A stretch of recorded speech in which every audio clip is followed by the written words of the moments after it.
Hello, my name is Carole Dunn. I'm a Master Gardener in Dakota County. I'd like to show you a little bit about making a terrarium. We're coming up on holiday season, gift-giving season, and it's a nice opportunity to present something that you make yourself as something to give a little brightness to someone's home, or even just brighten your own home. To begin with, the first thing we have to do is select a container.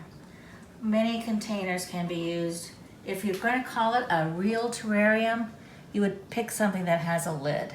And then you can make your own little mini ecosystem inside and probably never have to touch it for many, many months.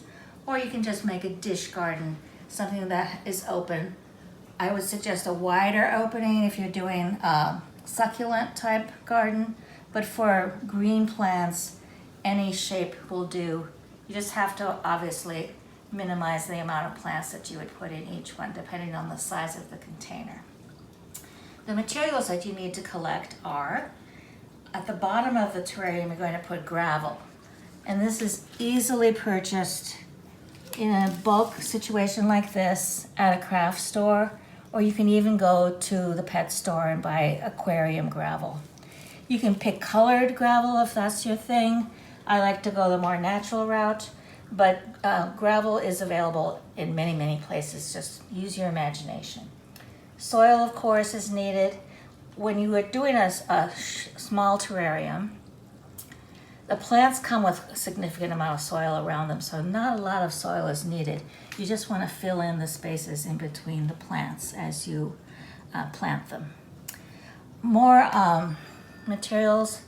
I like to cover the soil. This is actually Orchid Mixture, something that you would buy to plant orchids in, but to me it resembles the mulch that we buy for our gardens, and it covers up the soil and actually keeps the moisture in even further. Then just for decorative purposes, I like to have a little bit of moss, just to place here and there to give it a little greener look, or larger pebbles or rocks. And those can just be placed as you wish. You don't have to have those, but it adds a little interest. With the pebbles, you could also make maybe a little path after you're finished planting and have it look like a little garden with a path. And then for fun, I like to put in something, a little decorative piece. A butterfly you can just stick in. A garden gnome, which of course is very popular these days if you're giving it to a gardener who likes gnomes. Someone peaceful might like a Buddha. I'm an owl creepy person, so little owls or bunnies, anything you would like. All these type of things are available in craft stores in their miniature section. So you can go with that or skip it and just do plants. I wanted to talk about the selection of plants. At the garden store, you will look for their fairy garden area and find their miniature plants. When I choose a plant, I like to go with those that would require about the same amount of water and light, because you don't want to put a succulent in with a green ivy. The ivy would obviously require more moisture, and then the succulent might get too wet and just fade away.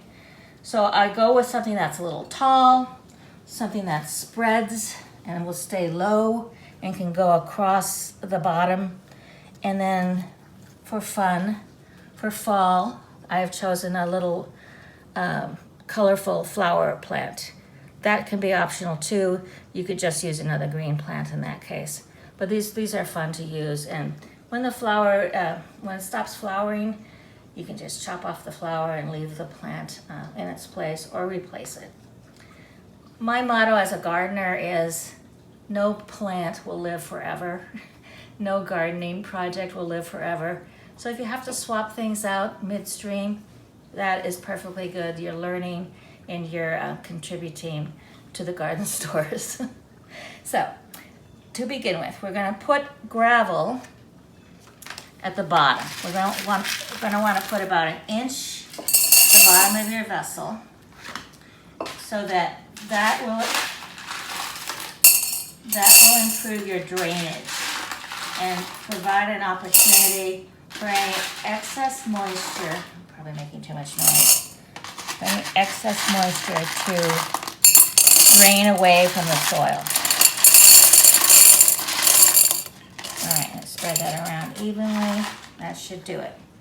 Okay, then I'm going to put a layer of soil. This is just plain old potting soil. Use a good quality potting soil that has a little vermiculite mixed in. That also helps retaining moisture. Now this soil is very dry because I've had it out of the bag for a couple of days, but we'll fix that at the end. All right, not too much, because remember, we're going to have soil around our plants, and we need to know how much more we have to add after we get the plants situated. So I just pick out my plants, pop them out of the pot, and put them in however I think looks good. Be sure you do take them out of the plastic pot. I'll stick this guy in here. And then my sweet little ivy will go towards the center, I think, because it's our tall contribution. Now, if something is too tall or too wide, snip off the excess.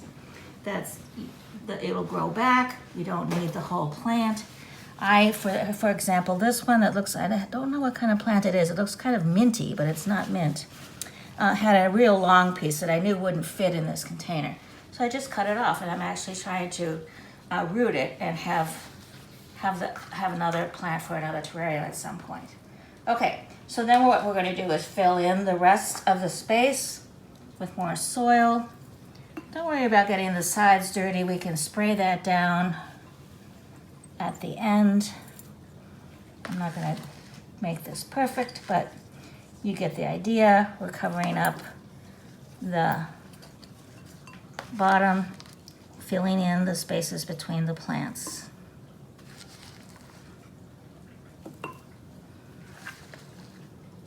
Okay, we don't have to complete it, but you understand you would get that all evened out. We'd get all the roots covered, all the plants covered. Now it's time for your creativity and fun. I'll turn it this way so you have an area where there's space. I'm going to put maybe a rock or two. Pull this little guy up. Oh, you see that broke off, but that's fine. Okay. A rock. We could put some, I love this moss. It dries up and gets brittle. Just moisten it, and then you can form it in whatever shape you'd like. Put it around wherever you'd like. Cover up a hole or anything you might need to do. And then maybe I will go with my little butterfly. I'll stick him there. All right, and we're done. All we have to do now is spray it with water. I like to use this kind of container because I can direct the water where it needs to go.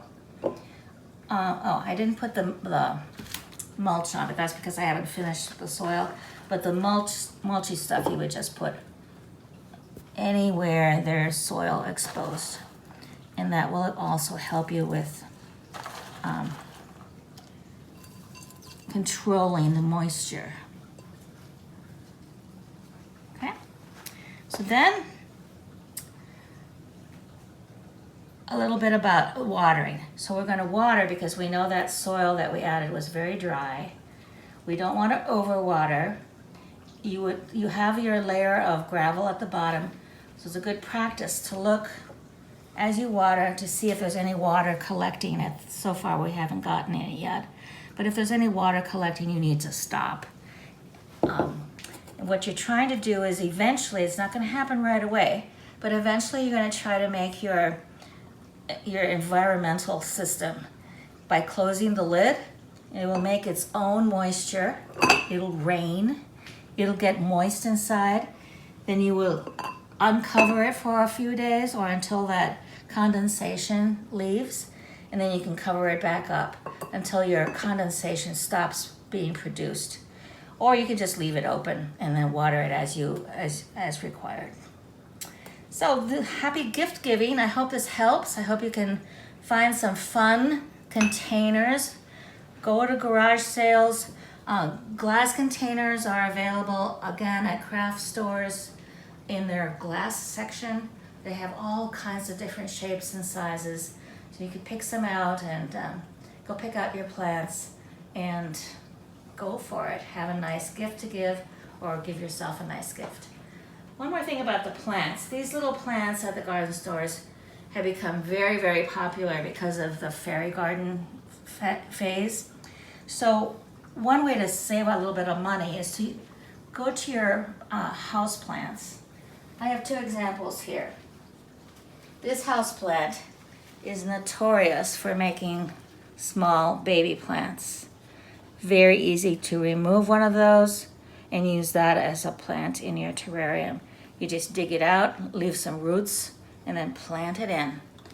Obviously, it will get big like the mother plant eventually, so you'll need to swap it out and change it out to something else, so maybe another baby or maybe something else that you find.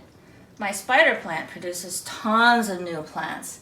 So taking one of these off, cut it off about an inch away from the bloom, put it in some water, and let it root, and once the roots are visible, you can put it in your terrarium.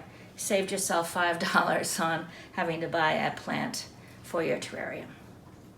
Hope you enjoyed it. Hope you get to make lots of terrariums for your friends and family. Happy holidays.